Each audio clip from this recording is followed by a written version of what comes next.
அப்பா பிதாவே, உமக்கு ஸ்தோத்திரம். இந்த நாளை தந்ததற்காக நன்றி இயேசுவே. அநேக தேவைகளின் மத்தியில் வாழ்ந்து கொண்டிருக்கிறோம்.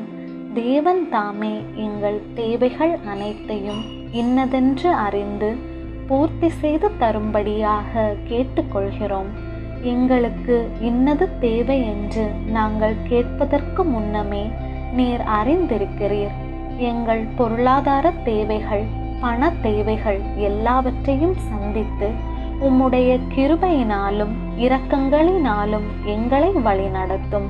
எங்களை ஒருபோதும் கைவிடாத நல்ல தகப்பனே, உம்மை நன்றி நிறைந்த இதயத்தோடு உம்மை துதிக்கிறோம். எங்களை அளவில்லாமல் ஆசீர்வதிக்கும்படியாக இயேசுவின் நாமத்தினால் வேண்டிக் கொள்கிறோம். ஜெபம் கேளும் நல்ல பிதாவே, ஆமேன். விண்ணுலகில் இருக்கிற எங்கள் தந்தையே, உமது பெயர் தூயதென போற்ற பெறுக. உமது ஆட்சி வருக. உமது திருவுளம் விண்ணுலகில் நிறைவேறுவது போல மண்ணுலகிலும் நிறைவேறுக. எங்கள் அன்றாட உணவை இன்று எங்களுக்கு தாரும்.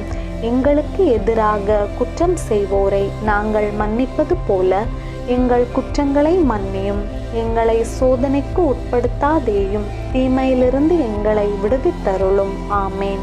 அருள் நிறைந்த மரியே வாழ்க. ஆண்டவர் உம்முடனே, பெண்களுள் ஆசி பெற்றவர் நீரே. உம்முடைய திருவயிற்றின் கனியாகிய இயேசுவும் ஆசி பெற்றவரே. புனித மரியே, இறைவனின் தாயே, பாவிகளாயிருக்கிற எங்களுக்காக இப்பொழுதும் எங்கள் இறப்பின் வேளையிலும் வேண்டிக்கொள்ளும். ஆமேன். தந்தைக்கும் மகனுக்கும் தூய ஆவியாருக்கும் மாட்சி உண்டாவதாக. தொடக்கத்திலே இருந்தது போல இப்பொழுதும் எப்பொழுதும் என்றென்றும் இருப்பதாக. ஆமேன். தந்தை, மகன், தூய ஆவியின் பெயராலே. ஆமேன்.